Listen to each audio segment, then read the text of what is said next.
When I was 11, my aunt came to check me out at school. And I was really confused because I only saw my aunt on occasion, and that occasion was definitely not at school. So when I asked her why she came to get me, she told me that my mom went into labor. And normally you'd be really excited about this kind of news, but my mom was only 8 months pregnant. So by the time we got to the hospital, my brother was already born and moved immediately to the neonatal intensive care unit. It was really scary. All I saw was this tiny human being in a clear box with wires covering his entire body. His lungs weren't developed, so he was on 100% oxygen for a while.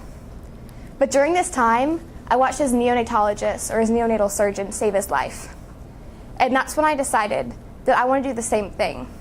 I want to save lives and make a difference, like that one surgeon did for me and my family. My name is Bethany Maria, and this year in ISM, I am studying general surgery with the subspecialty of trauma. I understand this is a very difficult path to venture upon. However, it is all that I can think about doing with my life. General surgeons who specialize in trauma focus the majority of their attention on emergency situations. Some common injuries that trauma surgeons might operate on are gunshot wounds, car accidents, knife punctures. And these are very difficult things to encounter, much less operate on. So this year I took ISM to get a better understanding of not only how the body functions, but also what it takes to become a trauma surgeon. Also what it takes to become a trauma surgeon and work in these high pressure situations. I want to ensure that I can handle seeing a person in that kind of state before I go into medical school for 10 years. In order to broaden my understanding of trauma surgery, I conducted 5 interviews with surgeons who specialize in the field. The first interview that I conducted was with Dr. Kareem Abdel Fattah. Dr. Abdel Fattah is the Associate Professor of Surgery in the Department of Trauma and Critical Care. One of the main things that was brought up in the interview was that Parkland was a county hospital, meaning that every kind of person with any kind of background can come in. Due to the area where Parkland is located in downtown Dallas, many of the patients are undereducated and may not have insurance. But he said that that's one of the main things that he loves. The ability to take care of anyone, no matter their background, is amazing. At the end of the day, a life is a life, and trauma surgeons get to save it. My second interview was with Dr. Christian Minshaw. Dr. Minshaw is the Chief of Surgical Critical Care, as well as the Director of Burns and Trauma at Parkland Medical Center. He really opened my eyes to see how trauma surgeons run the show in the way. They're like this because they're not boxed into one specific specialty. So when a polytraumatic patient comes into the ER, it's not only the trauma surgeon's duty to know the general aspect of the trauma, but they must know every other part of the body and be able to operate on it. My third interview was with Dr. Maureen Finnegan. Dr. Finnegan is the Director of Orthopedic Surgery and Orthopedic Trauma Surgery. Dr. Finnegan is the only trauma surgeon that I interviewed that was 1, a woman, and 2, an orthopedic trauma surgeon, instead of a general trauma surgeon. So the main difference between an orthopedic trauma surgeon and a general trauma surgeon is an orthopedic trauma surgeon works mostly with the aftermath of the surgeries. So the plus side of this is that the mortality rate is a lot lower due to the fact the patients are already stabilized when they come onto her table. I found it very difficult to find a woman as a general trauma surgeon, so this is still a very male-dominated field, but that does not scare me off. My next interview is with Dr. Brett Arnaldo. Dr. Arnaldo is the Associate Professor of Surgery in the Division of Burns, Trauma, and Critical Care at Parkland Medical Center. Dr. Arnaldo focused most of his energy on burn traumas. He told me the story of a 17-year-old who came into the ER with 94% full body burns. He stayed in the ICU for an entire year and then was finally released after multiple reconstructive surgeries. Sadly, 2 years later, he passed away. But at his funeral, half of the church was filled with his family, and the other half was filled with all of the Parkland staff's lives who he's touched. And the bond between a surgeon and the patient, especially in trauma situations, is outstanding. My final interview was with Dr. Brian Williams. Dr. Williams is the Associate Professor of Surgery in the Division of Burns, Trauma, and Critical Care at Parkland Medical Center. Dr. Williams was actually an aeronautical engineer before he became a trauma surgeon, so it just goes to show you that if you have a passion to do something, nothing can stand in your way. Upon arriving for my interview, Dr. Williams gave me a tour of the entire trauma division, including the operating rooms, the trauma ICU, and the ER. Dr. Williams truly cares about all of his patients, and he was explaining how personal of an experience you will get working in this field. Trauma surgeons are with people on their worst days, and being able to comfort someone and help them through that, something so horrible, is a very big responsibility. But it's all very rewarding. I chose Dr. Williams as my mentor because he went above and beyond my expectations. I knew then, as I know now, that there is so much that I can learn from him as a person, as a mentor, and as a surgeon.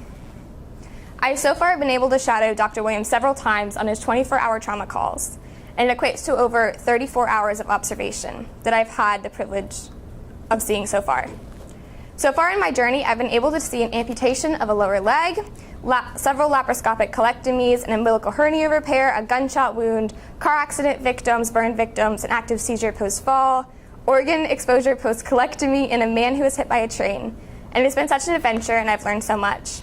Dr. Williams allowed me to bear witness to a lot of different things, and with that comes a big reality jump. There were so many things that I did not know about life before starting this mentorship.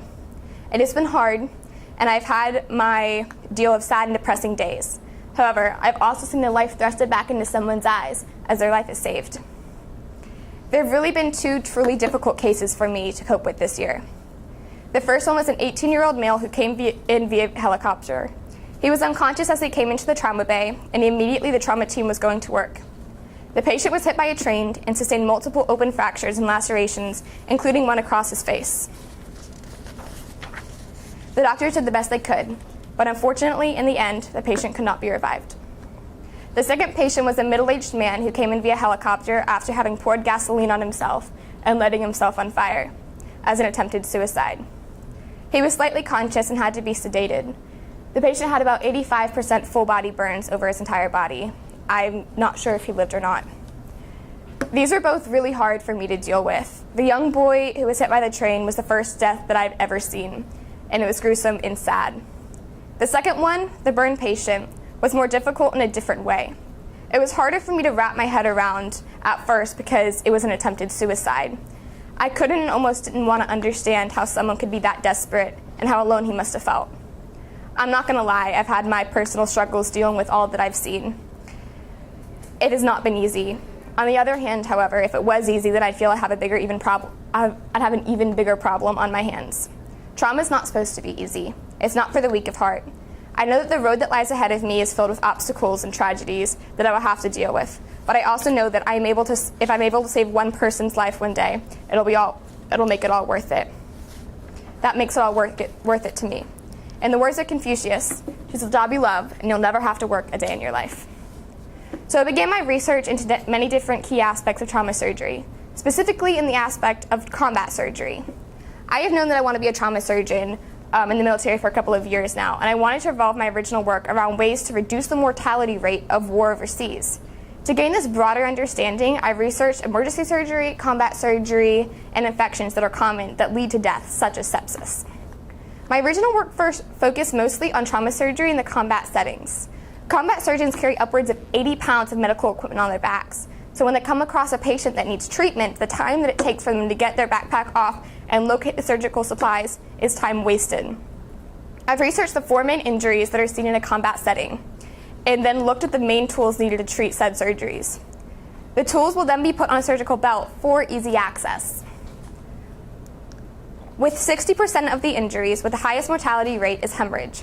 So hemorrhage is a very broad term, and encompasses any kind of bleeding. The main types of hemorrhage that are seen in combat settings are penetrating wounds to the chest, abdomen, pelvis, back, and bullet wounds. But no matter the type of injury sustained, the bleeding is the very first thing that needs to be stopped. Most people in an emergency situation, especially in combat, experience a class 3 or 4 hemorrhage. So class 3 hemorrhage is where the body loses about 30 to 40% of the total blood volume. The tools that are designated to treat the hemorrhage is a tourniquet to first be applied to stop the continuation of blood flow to the hemorrhaging area, and surgical gauze to be applied to the wound after the tourniquet is applied to stop the bleeding. With 33%, tension pneumothorax is the second leading cause of death in combat. A pneumothorax is when air from either the lungs or an outside source enters the pleural space that should be occupied by the lungs, which can lead to a collapsed lung. The tools that I have designated to treat a tension pneumothorax are sterilization pads to clean the second intercostal space, a 14-gauge needle to be placed in the second intercostal space along the mid-clavicle line, and surgical tape to hold the needle in place after it's been inserted. Next, we have airway and ventilation obstruction with 6% of combat injuries and deaths. These can be caused by a multitude of things, however. The surgical response is an emergency tracheostomy.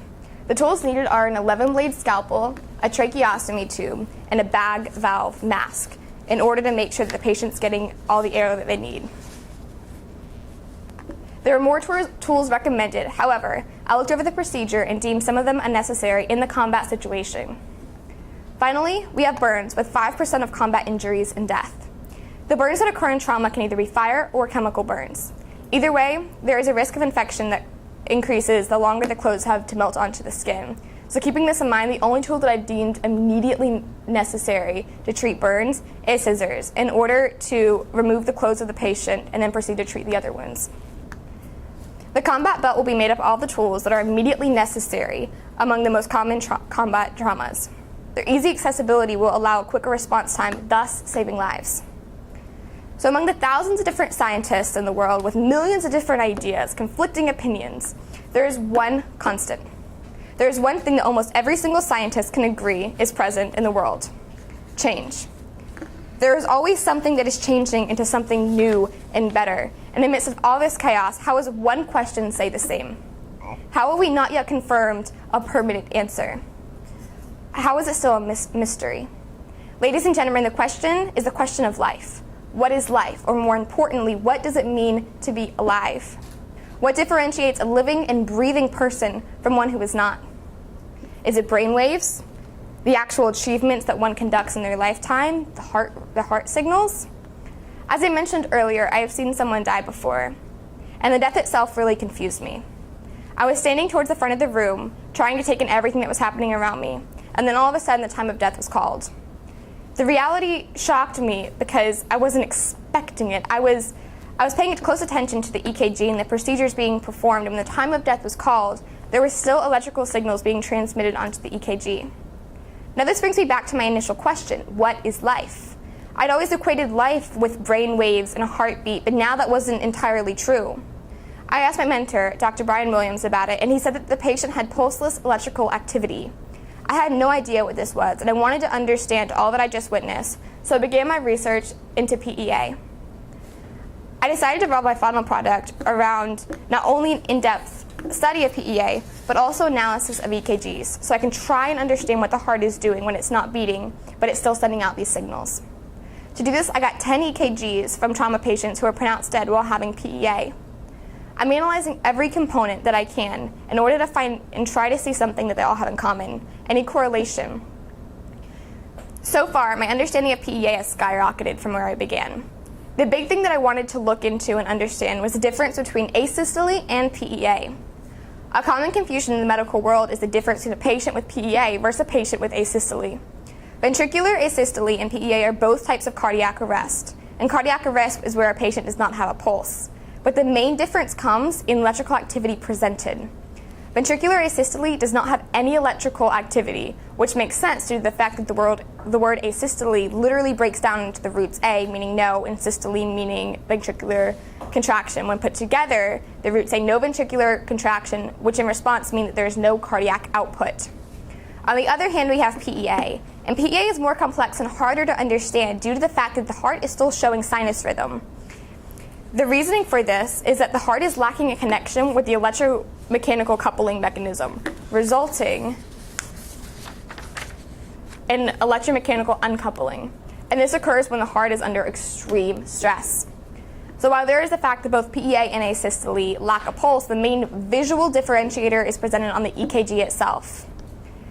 The ventricular asystole lacks both a pulse and lacks ventricular contraction, so there is no electrical activity coming from the heart itself that can be presented on the EKG.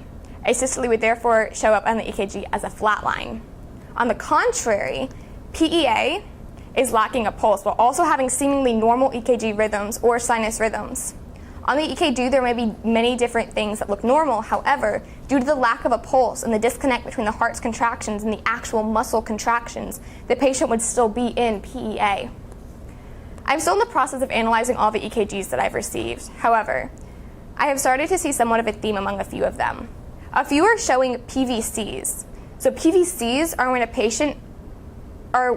PVCs become present when the heart is showing signs of premature ventricular contractions, as I've labeled up on the board. They are the result of a severe lack of oxygen to the heart, where the sinus nodes, and it knocks the sinus nodes off balance in a way. Now going back to the reasoning for PEA, it makes sense. PEA is present in traumas after extreme stress is put onto the heart, and a severe lack of oxygen would contribute to the stress that would cause the heart muscles to not contract. Now, I've not finished my analysis of every EKG. However, this looks to be a common theme that I'm seeing. I'm so grateful for all that I have been given the opportunity to see and do with Dr. Brian Williams as my mentor. I've explored the world of medicine, and I'm so happy with all that I have learned and all that is to come. None of this would have been possible without the dedication that Dr. Williams has to me and my surgical passions. I'd like to thank him for allowing me to dive into trauma world and learn about things, even though they may be difficult. They definitely will help me in the long run. Thank you.